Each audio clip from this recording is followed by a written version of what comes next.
Alright, mga minamahal. Alam nyo ba na medyo nalulungkot lang ako the way na i-bash ng ibang mga tao and also ng ibang mga vloggers itong si President Bongbong Marcos tungkol nga po dito sa naging desisyon niya, 'di ba, sa pagtanggal dito kay PNP Chief General Nicolas Torre. 'Di ba, bilang Chief PNP ng Pilipinas, and pinalitan siya ngayon ni Nartates. Naggalit ang mga Pilipino sa part na bakit si Nartates? 'Di ba? Dahil unang-una si Nartates is bata ni Amy Marcos, at ito din yung nag-isplok kay PBBM tungkol sa Duran-Duran, 'di ba? Kasi siya yung naging puting ahas ni Senator Amy Marcos, which is kinakatakutan ng mga loyalists and also din ng mga kakamping na maybe baka maggamit itong si Nartates para sa downfall ni President Bongbong Marcos. Natatakot ang iba nating mga kababayan, lalo pat meron siyang history ng pagsisilbi, 'di ba? Dito nga po kay Senator Amy Marcos. Pero despite na sige, sabihin natin na nagsilbi siya dito kay Amy Marcos, nung governor pa itong si Amy. Sige, sabihin na lang natin na nagsilbi siya. Pero naniniwala pa din ako na baka lahat naman ng tao, 'di ba, nagbabago. Pero ayoko naman na dumating sa point na nagtiwala na tayo tapos madidisappoint tayo. Ngayon, going back sa ating topic, pag-usapan natin itong si Torre. Yung pagtanggal kay Torre, I think medyo may halong politika kung titingnan natin sa kabilang dako. Pero hindi ako nagagalit sa ating presidente. I think yung exit niya kasi hindi naging maganda. So masasabi natin na mayroon niyang halong politika. And ang hirap mag-take ng courage para ilaban, 'di ba? Itong si General Torre, the fact na medyo, sabi na lang natin, mas sipsip ang iba, 'di ba? Baka nasiraan, sinira, 'di ba? Itong si General Torre kasi magtataka naman kayo, 'di ba? Ba't ngayon lang nagreklamo yung iba na hindi dapat kasi 4 star yung nilalagay diyan ng general, dapat 4 star. Like, dapat nung una pa kayo nagreklamo, 'di ba? Bakit ngayon lang? So, yan po yung mga gumugulong katanungan sa aking isipan ngayon na bakit ngayon lang nagreklamo about sa stars, 'di ba, naging issue? Dapat sana nung nagbi-bidding pa lang dito sa tawag dito, nung nagbi-bidding pa lang sa pagpili ng panibagong Chief PNP. Bakit ngayon lang? So, I think mayroong halong pamumulitika to. And parang force. 'Di ba? Parang force ang nangyaring pagtanggal dito kay General Torre. But anyway, sige. Medyo yan yung parang nakikita kong downfall, 'di ba? Sa pagtanggal sa isang rare and diamond na tao. Kasi nang dahil kay General Torre, 'di ba? Mas lalong sumikat yung pangalan ni PBBM. Biruin nyo, 2 malalaking kriminal na i-archive niya. 'Di ba? Nagigets ninyo mga minamahal, 2 malalaking kriminal na i-archive niya. Tapos medyo malaki din yung yung comedy din kahit papaano na ginawa ni General Torre, na yung comedy na yun ay nakatulong naman sa mamamayang Pilipino. 'Di ba? Yung suntukan nila ni Baste, na napalipad si Baste sa Singapore. Habang ginaganap yung matching na yun, 'di ba? I-donate naman yun sa mga nasalanta ng baha.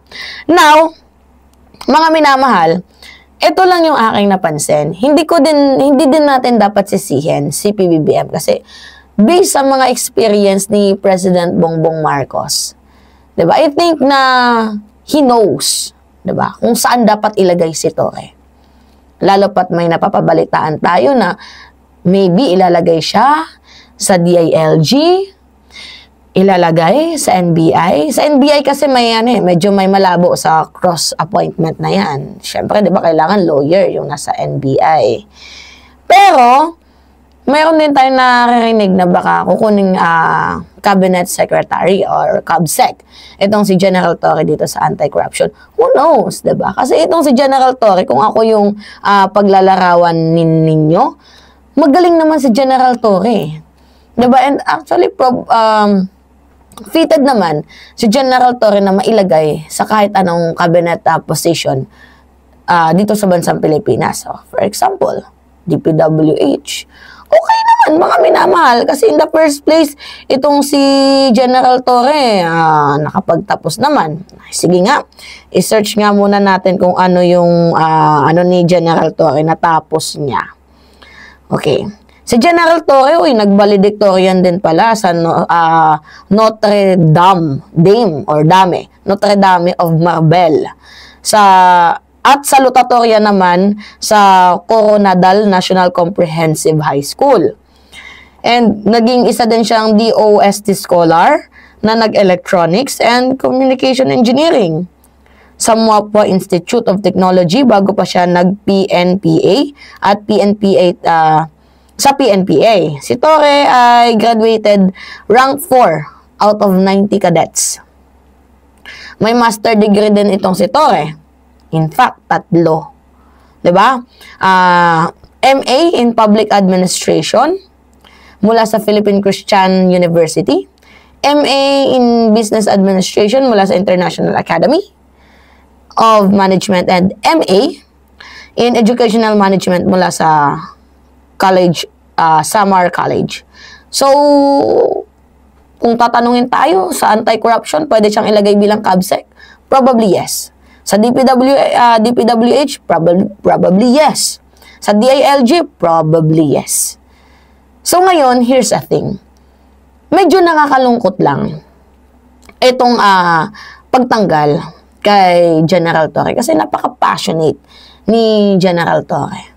Because of wrong move, tawagin man na sinasabi ko noon ni Ping Lacson na itong si General Torre daw ay parang above the law na daw yung kanyang ginagawa, overpower na daw yung kanyang ginagawa, na parang tinanggal niya daw yung isa niyang sino ba yung tinanggal niya? Itong si Nartates din ata, I think yung kanyang tinanggal.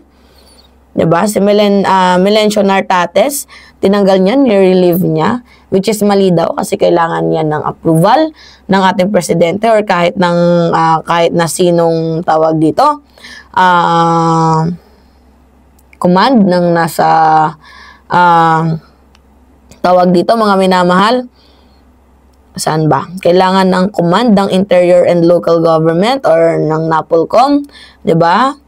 Kumbaga, nagdesisyon daw itong si General Torre siya lang. Naglakad siya siya lang. Malawak tong issue na to. Kasi parang, kung ako din yung tatanungin, may time na mapapaisip na lang kayo na, bakit yan yung may issue sa stars, may issue sa pagtanggal, sa pag-relieve niya. Hindi natin malaman kung ano nga ba yung real issue, ba't siya tinanggal. Pero, kung pag-uusapan lang naman natin yung sa ginawa niyang pagtanggal dito kay Melencio Nartates, I think that is General Torre had done nothing wrong with this decision, especially in the Philippine National Police Organization. Why? Mga minamahal, meron naman siyang rights in the first place, 'di ba, na mag-decide sa makakabuti, 'di ba, ng kanilang organisasyon. Pero, kung titingnan natin on the other hand's perspective, parang meron kasi ditong ginamit ng mga tao na, kunyari, victim of resentment, o paras ni John Vic at ni Nartates, diba, mga pa-victim, diba, insecurities.